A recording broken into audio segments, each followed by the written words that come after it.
Yes, people, welcome back to Sick FC, and this is the beginning of a new series. The World Cup is here. World Cup fever is upon us, and this series is going to be called Keep an Eye, where we are going to be keeping an eye on 3 things every day from the World Cup or from football in general, whatever I decide. And our first Keep an Eye is 3 teams to keep an eye on at the World Cup. Now, this doesn't necessarily mean that I think these teams will win it, but I think they'll do more than people expect. So the first team that I think we should keep an eye on is Ecuador. Now, Ecuador as a team have quite an interesting squad, with their key and star players being Hincapié from Arsenal, Pacho from PSG, Caicedo, Kendry Páez, or Páez, I can never pronounce that name. But so they've got an interesting squad, and you'll find that most of their strength comes in their defensive ability. And this is something that I think is going to be a theme of this World Cup. With the temperature and the climate being so hot, and for teams having to play a lot of games in a small period of time in really hot temperatures, I think the teams that want to sit back and counter-attack are going to have a lot of joy at this World Cup. And I think Ecuador have the perfect squad built just to sit back, soak up pressure, and get points on the board in the group stage, and then get to penalty shootouts, get to extra time in the knockout phases. I don't think they're going to win it, obviously, but I do think that Ecuador could be a bit of a surprise this tournament. Now, they're in a bit of a difficult group. They're in a group with Ivory Coast, and they're in a group with Germany, and then I believe Curacao are the last team in their group, which would be the smallest nation ever to play at a World Cup. So there's going to be points for Ecuador to gain against Curacao, which should help them get through as a third place team if they don't beat Germany or Ivory Coast. With the fact that I think that Ecuador will beat Curacao, they probably need to get points in one of the other games against Germany and Ivory Coast to go through automatically without needing a third place. And I believe the game between Ecuador and Ivory Coast is going to be one to look out for, because we've got really good attacking options in the Ivory Coast going up against Ecuador, who have got a really solid defensive team. You're talking Yohan Boni, you're talking Yandi Amande, you're talking Amad Diallo, even Simon Adingra. I did hear he got injured before this though, so I'm going to have to check that. But yeah, some really good attacking options. So the game between Ecuador and Ivory Coast could be one to watch, so keep an eye out for that too. But yeah, those are the reasons why I believe Ecuador are a team that you should watch out for in this tournament. If they, like I said, if they can keep it tight at the back, keep a few clean sheets, and maybe win with some set-piece goals, some counter-attacks, then I think Ecuador can go pretty far in this tournament. Team number 2 in this video are perennial underachievers at the World Cup. They are the known dark horses. So when I say this, you probably know exactly who I'm talking about. This is a nation that have had talented players all throughout their history, but never really quite managed to put it together on the international World Cup stage. This is Turkey. Now, for me, one of the reasons why I've put Turkey in this video as a team to keep an eye on is because they're in a group with teams that are quite beatable. So their group is America, Paraguay and Australia. Now, I think Turkey will comfortably beat Paraguay and again beat Australia. America could be a little bit more difficult with the fact that they're the host nation, but I think it's possible that America could really struggle with the pressure from their fans at this tournament. A lot of American fans might expect America to be better than they are, which is, I do think, could be a possible problem. We've seen it with host nations in the past where they've turned up and they've absolutely shit the bed. We've also seen host nations turn up and absolutely smash it. So it'll be interesting to see between Mexico, Canada and America which one does the best. But with America being in Turkey's group, I think Turkey can top this group. Now, Turkey as a nation have always produced talented players, but I'm a really big fan of some of the members of their squad this year. I'm talking Calhanoglu's coming off a brilliant season for Inter Milan. We're talking Aktürkoğlu, I'm a really big fan of. I think he causes defences all sorts of problems. Arda Güler has had a brilliant season at Real Madrid, probably his best season so far. We've got Kenan Yildiz at Juventus, who is an absolute joy to watch. So I think they've got some really, really talented, exciting players. And with the fact that their group is so winnable, I think Turkey could build some confidence going into the knockout stages and surprise a few people.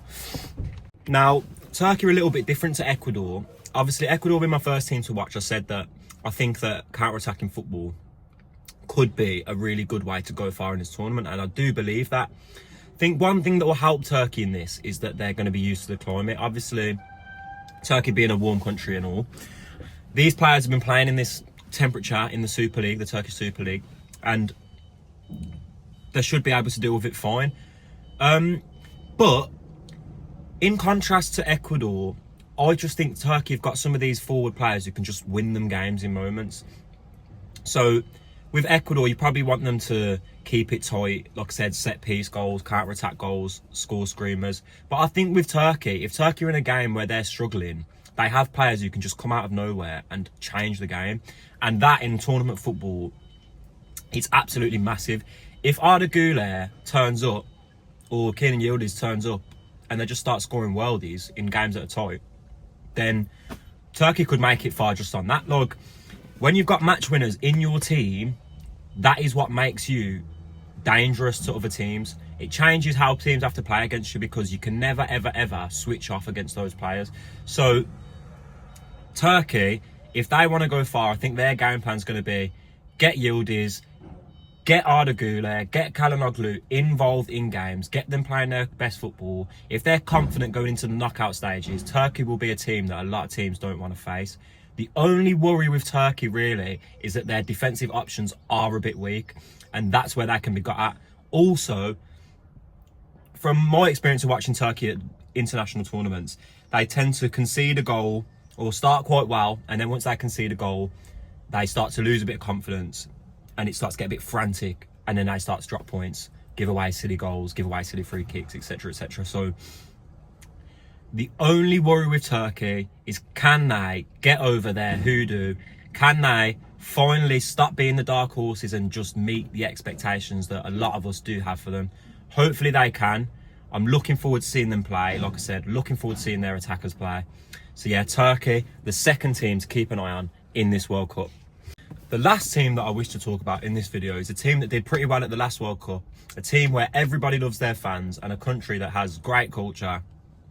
A nation that's not known for really being giants in football, but they've built a team and that recently has started to make people sit up and take notice, and that team is Japan. Now, Japan have got a really interesting squad. I think one of my favourite things about this Japan squad is that their manager has used over 60 different Japanese players in the coming games before this World Cup.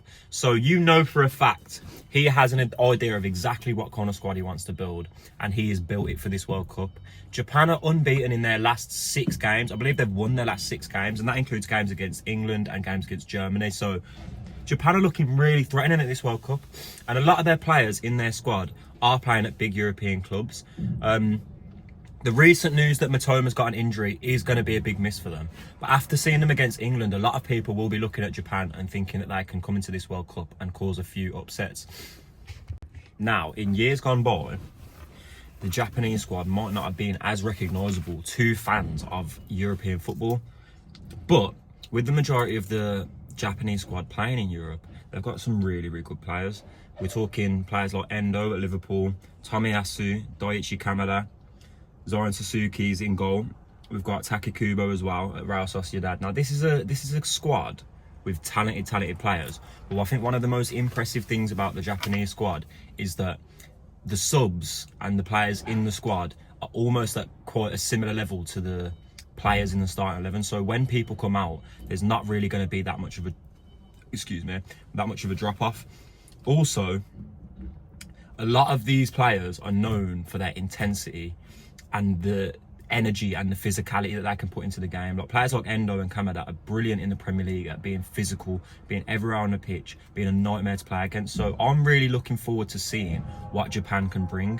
Japan usually play a very attractive style of football at the World Cup. I mean, at the last World Cup, they were a lot of people's favourite second team because they played good football, they had good players to watch, and people respected their fans. And it is good when you get to go to a World Cup and see players and teams that normally don't get their shine, do you know what I mean? So I'm really intrigued to see how Japan do at this next World Cup. I think if they get out of their group and do well, the confidence could build and they could be a really, really hard team to play against. I don't think there's going to be many teams that want to go up against Japan. I mean, if you look at their recent record, they've beaten Spain, they've beaten Brazil, they've beaten England, they've beaten Germany. Now, those are 4 teams that could easily win this tournament. So why should Japan look at this tournament and not think that they could have a go at winning it? I mean, I'm sure they're not expecting to, but at the same time, they can definitely expect to do well and try and surprise people. So Japan are my third team to keep an eye on, and that's 3 teams to keep an eye on at the 2026 World Cup. I've also got some videos coming out with 3 players to keep an eye on at this next World Cup. I'm going to give you guys 3 players who I think could explode at this World Cup. Doesn't necessarily mean they have to be young. It's just players that people might not have an eye on that really could explode going into this tournament.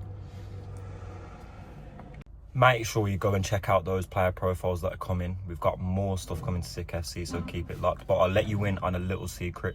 One of the players in the player profiles is the Japan striker. His name is Ayase Ueda. He scored 24 goals in the Eredivisie last season. And I think having a striker who's absolutely banging form is another reason why Japan can really shock some people at this World Cup.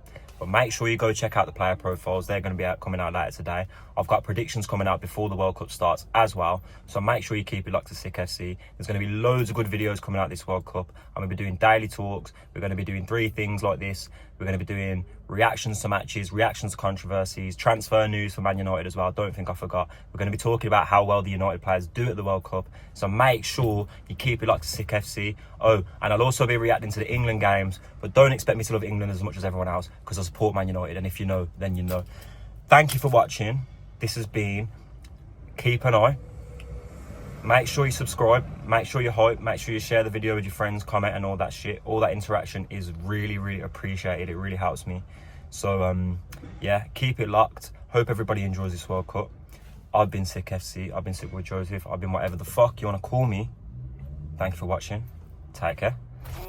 Black boys made the wave, these boys don't make a splash. Greedy with a ball, I ain't passing that. Bitch, I'm